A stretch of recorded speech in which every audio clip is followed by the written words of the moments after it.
지난주에 기도해 주셔서 교육자 정책 세미나를 강원도로 잘 다녀올 수 있었습니다. 그런데 돌아오는 길에 마을 이름을 안내하는 커다란 표지석 하나를 보게 되었습니다.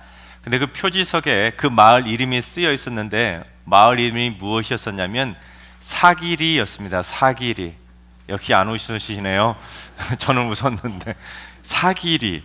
사기리라는 말을 딱 듣는 순간 이 동네는 사기꾼이 많은가?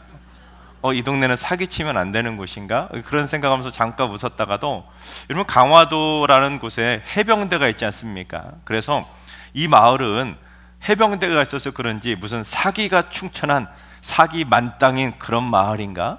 그런 생각을 하면서 웃었습니다. 그래서 참 웃다가 옆에 한자가 써 있더라고요.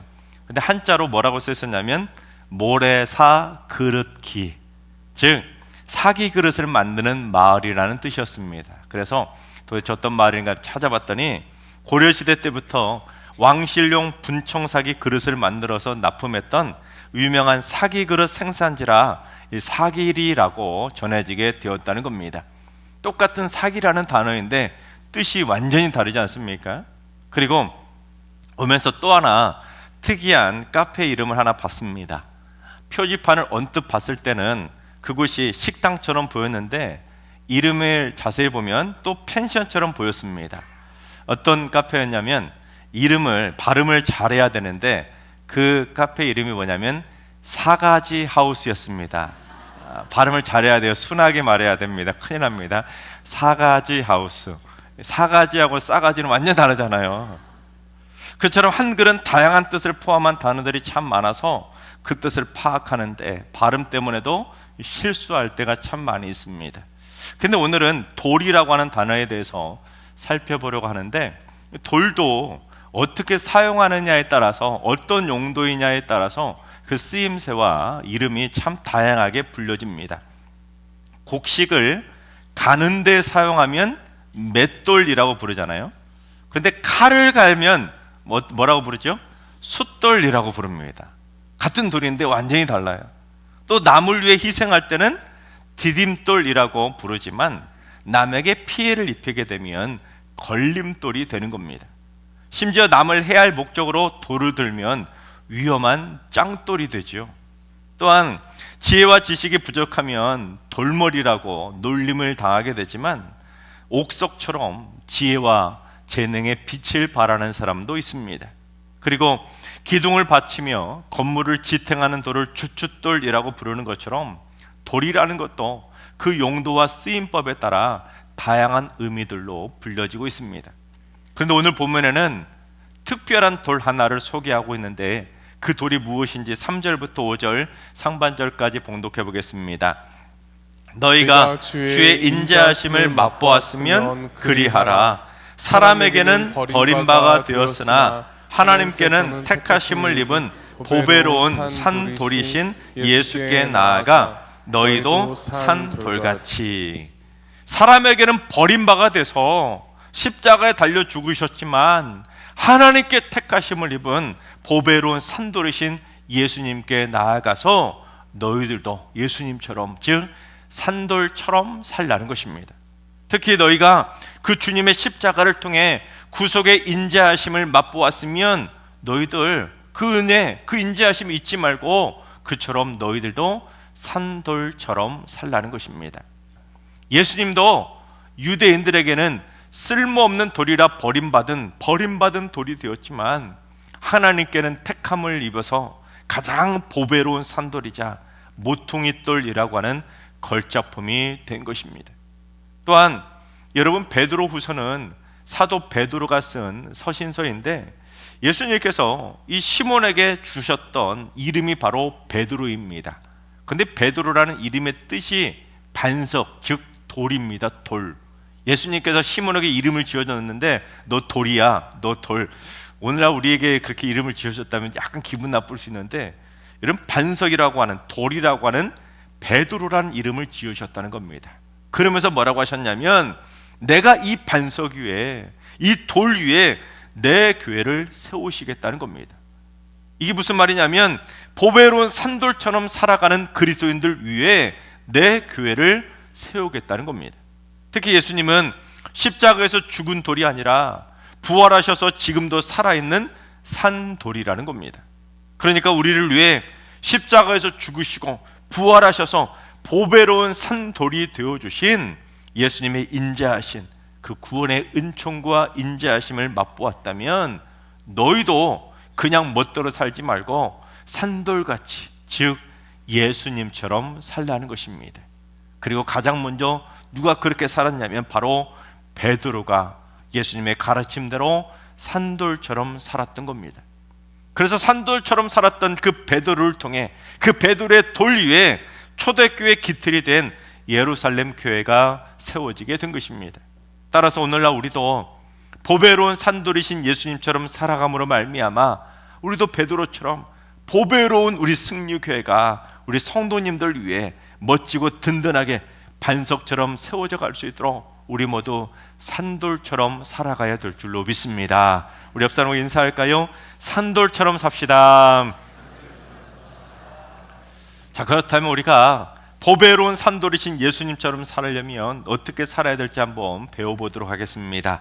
우리가 예수님을 닮아서 보배로운 산돌처럼 살려면 어떻게 살아야 되냐면, 첫째, 모든 악한 것을 버리시기 바랍니다. 우리 1절을 봉독합니다. 그러므로 모든 악독과 모든 기만과 외식과 시기와 모든 비방하는 말을 버리고, 우리가 보배로운 산돌이신 우리를 구원해 주신 예수님처럼 살려면 악독, 기만, 외식, 시기, 비방이라고 하는 이 모든 악한 5가지를 버려야 된다는 겁니다. 특히 악독이라고 하는 단어가 나머지 악한 행동들을 대변하고 있는데, 악독이라고 번역이 된 헬라어가 카키아라는 단어인데, 이 단어가 주로 어떤 용법에 어떤 때에 사용이 되는 단어냐면, 다른 사람을 해치거나 누군가를 고통받기를 바라는 그 악의적인 마음을 품었을 때 이 카키아라는 단어를 사용합니다. 자, 그렇다면 여러분, 보통 사람들의 사이 관계 중에 어떨 때 이런 5가지 악한 것을 쓰게 됩니까? 보통 나하고 좋은 관계일 때 쓰나요? 아니면 나쁜 관계일 때 이런 걸 씁니까? 나하고 나쁜 관계일 때 미운 사람한테 모든 악독한 걸 동원해서 그 미운 사람이 고통받고 그 사람이 못되기를 바라면서 그를 기만하고 또는 그럴싸하게 외식하며 자신을 포장하지 않습니까?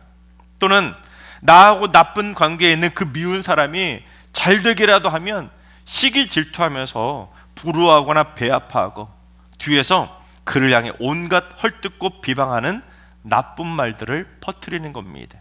나하고 좋은 관계가 아니라 나쁜 관계 때 그러잖아요. 그런데 서로 사랑하는 좋은 관계일 때는 어떨까요? 서로 진실되고 정직하고 이해하고 존중하고 격려하고 칭찬하는 좋은 관계를 유지하게 되는 겁니다. 하버드 대학교 로버트 월딩거 교수가 현재 4번째 연구 책임자가 되어서 성인 발달 연구라고 하는 정말로 큰 프로젝트를 진행하고 있는데, 1938년부터 시작을 해서 현재까지도 지속되고 있고 앞으로도 지속될 만한 세계적으로 가장 오랫동안 이어지고 있는 가장 유명한 종단 연구가 바로 성인 발달 연구라는 하버드 대학 연구입니다. 한 사람의 일생을 처음부터 끝까지 완전하게 정말로 자세하게 추적 관찰하는 연구인데, 연구 대상으로 총 724명을 선정합니다. 그래서 2그룹으로 나눠서 선정을 했는데, 한 그룹은 당시 하버드 대학교 2학년 학생 그룹입니다. 여러분, 하버드 대학은 세계 인류 대학 아닙니까? 그래서 앞으로 사회를 이끌어갈 엘리트가 될 것으로 예견이 되는, 충분히 예상이 되는 그런 뛰어난 인재와 같은 젊은이들을 한 그룹으로 세우고, 나머지 한 그룹은 보스턴의 가난한 빈민가에서 살고 있었던 어려운 환경에 살던 그 가난한 젊은이들을 한 그룹으로 선정한 겁니다. 총 그렇게 해서 724명, 서로 완전히 정반대 환경에서 자란 젊은이들에게 이제 꾸준하게 그 724명을 자세하게 정기적으로 설문조사도 하고 뇌 영역도 한번 어느 부분이 활성화되는지 뇌 스캔도 하고 혈액 검사와 다양한 건강 검진, 직업, 가족이나 배우자와 인터뷰까지 전부 녹화하는 등 이 광범위하고 입체적인 자료를 수집해서 그들의 삶을 종합적으로 분석한 겁니다.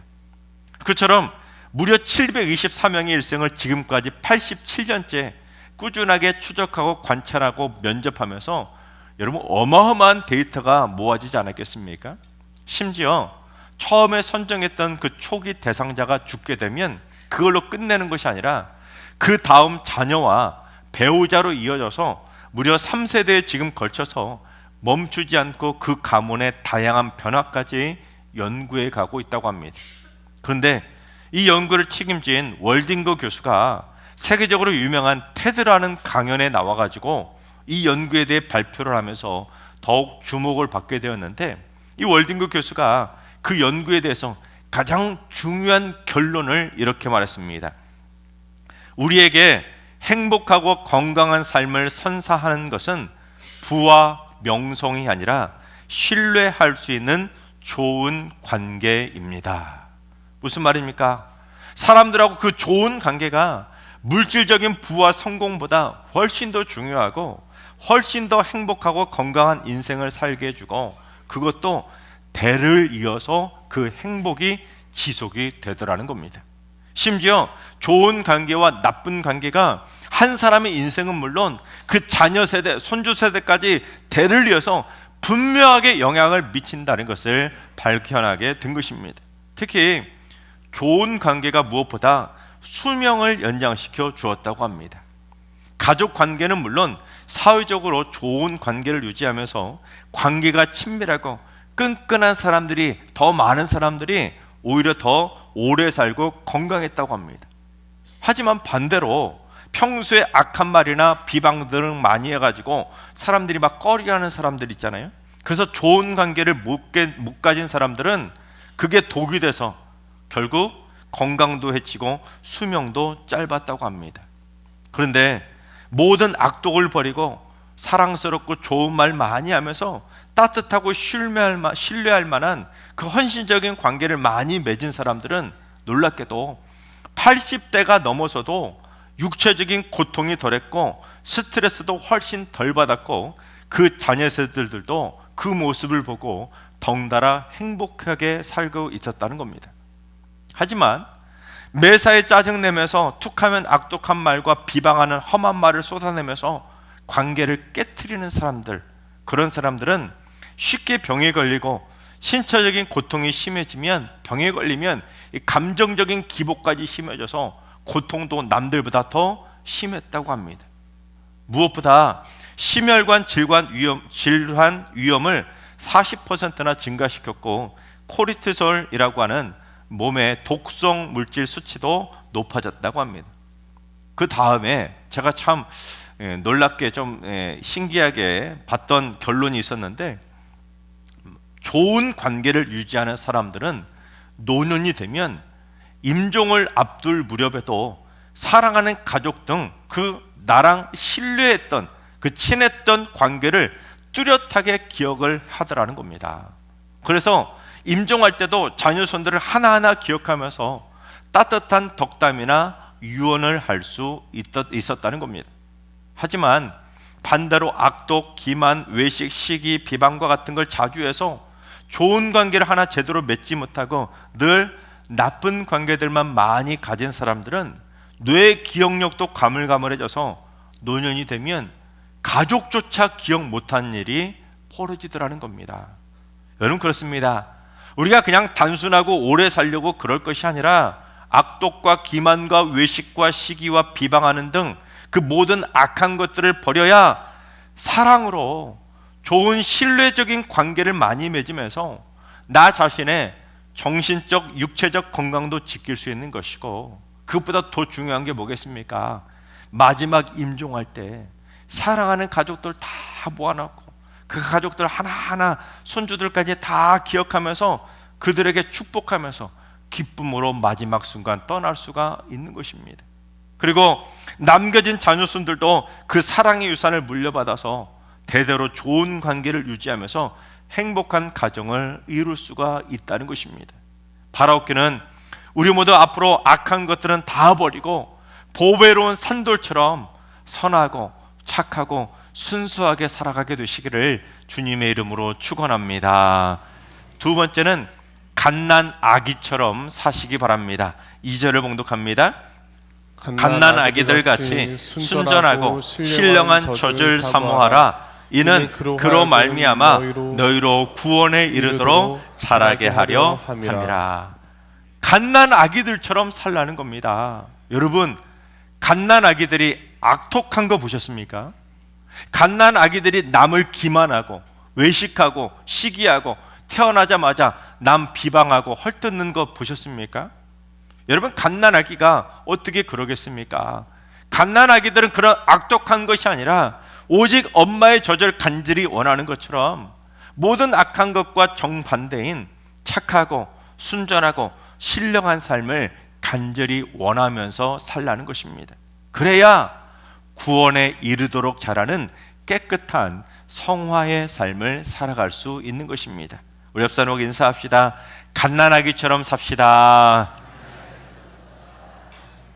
여러분, 그렇습니다.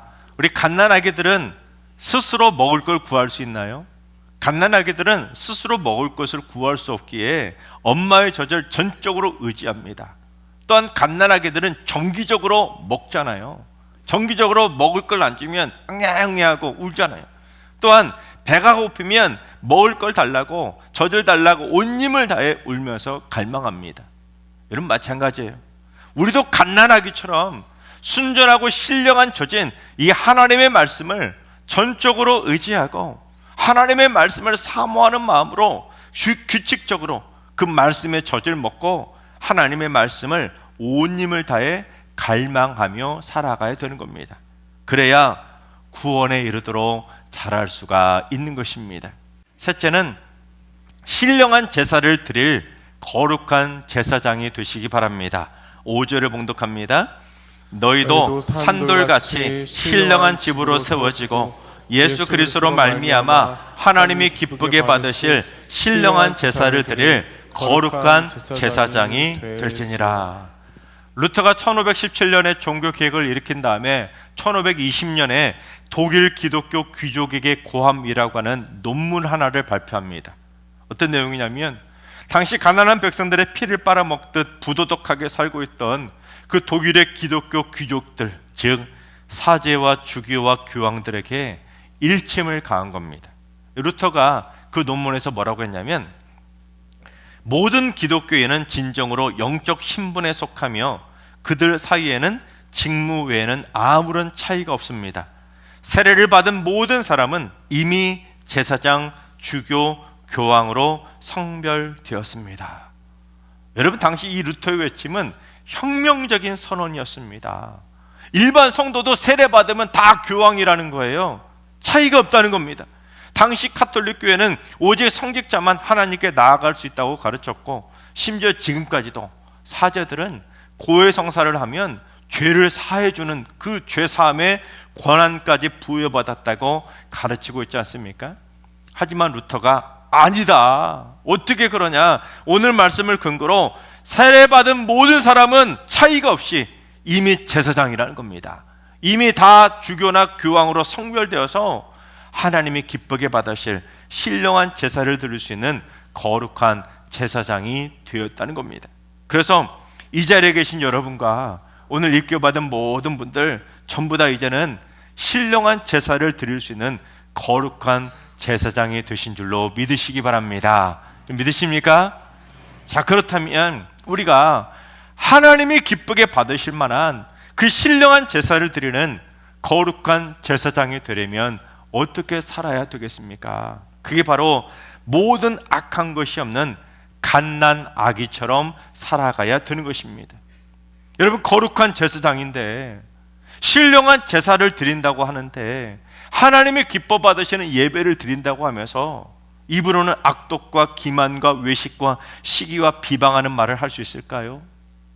갓난아기처럼 살라고 말씀하셨는데 여러분, 갓난아기와 정반대로 악독한 악인처럼 그렇게 살 수 있을까요? 여러분, 그렇게 하고도 어떻게 하나님이 기쁘게 받으실 신령한 삶의 제사를 드리는 거룩한 제사장이라고 감히 말할 수가 있겠습니까? 여러분, 정호성 시인의 돌멩이라고 하는 시가 있습니다. 여러분 한번 어떤 내용인지 들어보세요. 아침마다 단단한 돌멩이 하나 손에 쥐고 길을 걸었다.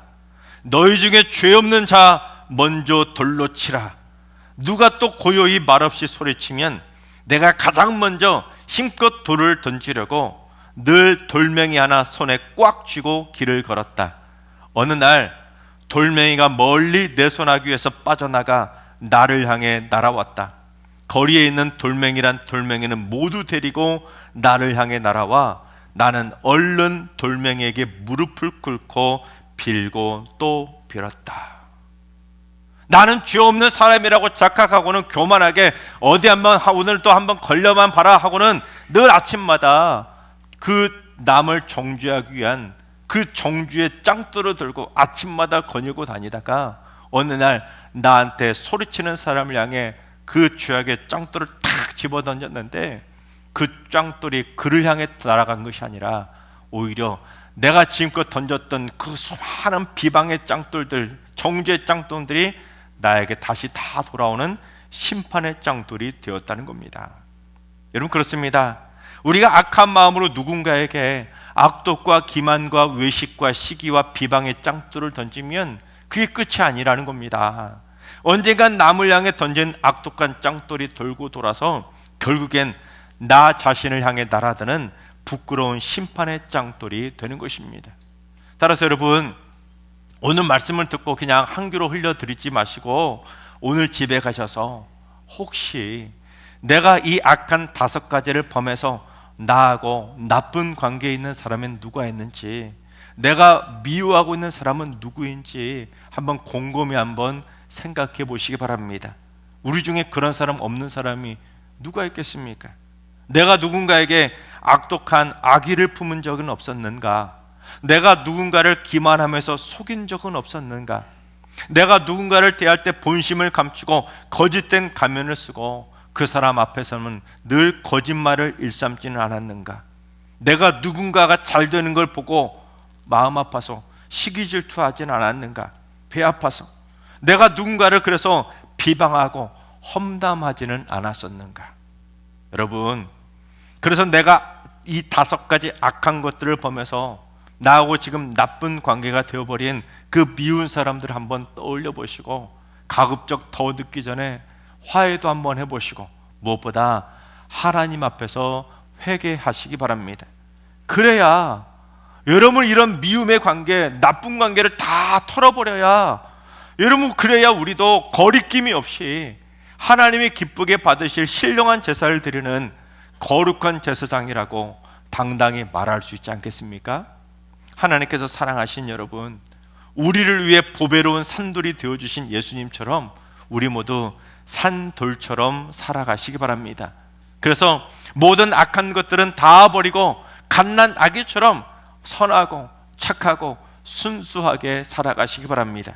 그리고 우리 영혼을 살리시기 위해 맛있게 만들어주신 최고급 요리인 신령한 하나님의 말씀의 젖을 늘 사모하시고 규칙적으로 말씀의 꼴을 드시기 바랍니다. 그래서 우리 모두 하나님이 기쁘게 받으실 만한 신령한 제사를 드리는 부끄럽지 않은 거룩한 제사장들이 다 되시기를 주님의 이름으로 축원합니다.